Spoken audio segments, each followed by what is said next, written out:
When most new labels and new artists get into the game, they actually overcomplicate music marketing. You're just beginning. Why make it this whole big thing?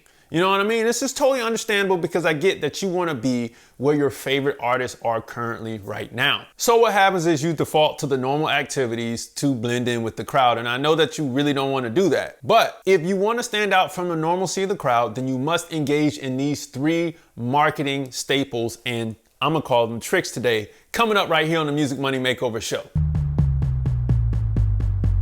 First things first is we got to breed curiosity. Many artists know this as showcasing their talent, shooting music videos, creating music-related content. However, many artists stop here, which usually causes a bottleneck in their marketing without our next simple trick. And if you want to succeed with your marketing, you've got to make it past this step. Otherwise, all your promotional efforts are stifled. Now, many of you all do what you see on the surface. You create the music. You put it up on Spotify. Great, cool, we did that. I mean, we got to do that in all your streaming services. You shoot a micro music video because you can't really afford the full one, or you may shoot a very affordable full music video. Well, cool, we need that too because this advertises our music, right? You maybe, get it on some playlists or whatnot, but you do the regular stuff that you're gonna do, and you take the music video, you put it on your social media, you do everything music related. Yes, we need this. Now I'm curious about you. So you're breeding curiosity by doing all the music stuff. The artwork looks good, so that breeds curiosity about what the contents of the music may be. I listen to the music is good. I'm like, dang, guess what my next step is? Who is this person? Let's go to it. Next, we gotta enlighten the people. The second trick is enlightening people. Many artists are afraid to do this because they're afraid to show their true selves. They're afraid to peel back the layers of their onion, but without enlightenment, listeners don't actually become fans. You see, that's what we need them to be. They just become semi-supporters. Enlightening people means telling your story, explaining who you are, what you stand for, and what you aim to become in the future. And this allows supporters to become true fans and pushes your promotional and marketing efforts forward. Stop right here. This is one of the main problems when it comes to marketing. I'm making it simple. I'm making it so simple for you all today. I'm collapsing your timeline, making it really, really simple. A lot of artists don't enlighten people because they're afraid to show who they are to the general public. Now, you wanted this great superstar image of yourself, but you failed to look at all the other artists that motivated you to want to have that about yourself, the superstardom about yourself. You're not even taking into account how you found out about them. So put yourself in a position of a fan and look at how much information you know about an artist that they've allowed themselves to give over the music that they've created. Think about all the articles you read. Think about all the interviews you've seen that enlighten you further on who this person is as a person. And you know all of that. You know all the fan facts. How are you as the artist going to get to that level if you can't do the same thing for yourself? So that's a becoming problem that you have right there. To be the star that you are, you have to let people know who you are. And this is one of our main bottlenecks right here. Everybody can do the creative stuff. Nobody wants to tell who they are. And I'll give you contrast, and I won't go on a soapbox. But if we rewind back to the 90s, or to the 2000s rather, people made music, they made music videos. We had, channels for it to go out on. Spotify was really pumping in the US by 2008. So we had that. This was great, but our platforms, we had blogs at the time. That's how we got the information. Social media was out, but Instagram wasn't there heavily supporting video, and the only video things we had were really YouTube at the time. If we go back into the 90s, you had radio, you had the CD, or cassette, and you had your music video channels and your music video countdown shows, right? And on top of that, you had the interviews on the radio, and that's how we got the information about the artists amongst magazines as well. It's the same thing. We just condensed it and put it on social media, and now you have the power as an artist to tell your story freely. And it is something that many artists don't want to do. So once we get past this roadblock right here, then we got to go to the biggest one of them all, the Bowser, if you will, of all 3 of these. And that is call them to action. The last trick is calling supporters to action, encouraging them to buy something. Most of your supporters already know how to stream your music, but now you need to engage with them and show them how to take action by purchasing something that will give them a better experience of you. Many artists and new labels fail at this because they can't see beyond serving everyone through streaming. Remember, at the end of the day, your goal is to sell to paying customers. If we focus on selling to paying customers, then we're going to focus on creating a better customer experience at all times. Now, I'm gonna lie, from the artists that I work with who started selling merch, I love when they do limited merch runs, where it's a limited time. You get this right now. We only pressed up 100 t-shirts with this design. That's it. I'm going to buy so long as I feel that you will continue to grow and give me a great experience as a fan, especially if the limited run merchandise looks good. It was designed well. It doesn't have to have all these colors. It could be one single color that's screen printed on a shirt, and that's fine. But the design looks great, and I know it's a limited run. I'm buying. You get what I'm saying? Because this gives me a better experience of you. You've enlightened me to the point where I want to buy. So that shows that you care. But if you're going to really make some money to support your music, you gotta sell me something so that you can get a profit margin off of that and you reinvest it back into your music and into your brand experiences, right? So I can have more fun with you, and support you. I'm a supporter. Let me support you. I can't support you if we don't have an exchange.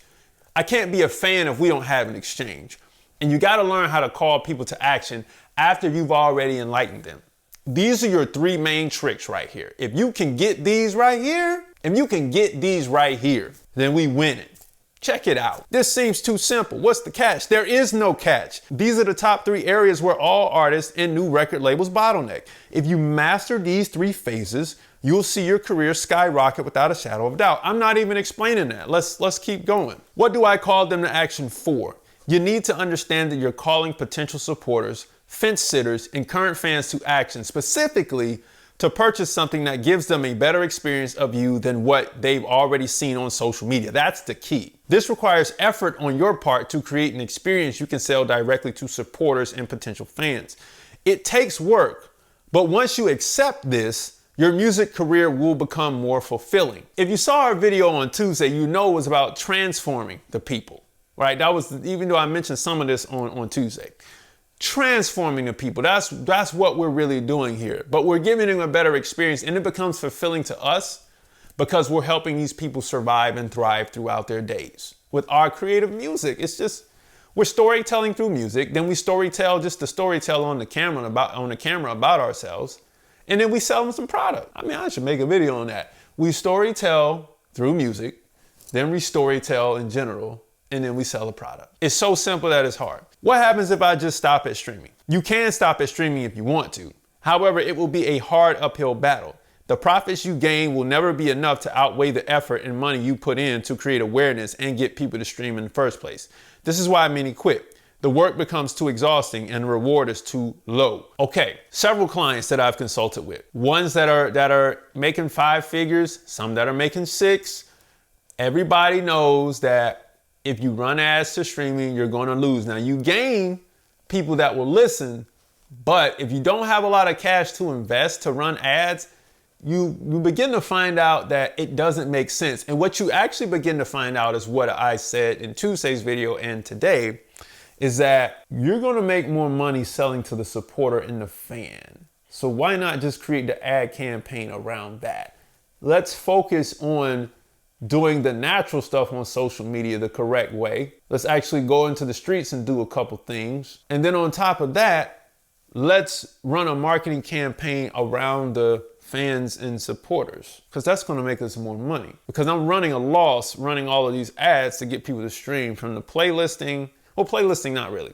From the Spotify ads itself, from the Facebook ads itself. I'm gaining awareness, but I'm losing a lot of cash and I'm losing it fast. I'm really losing about 97% of my money.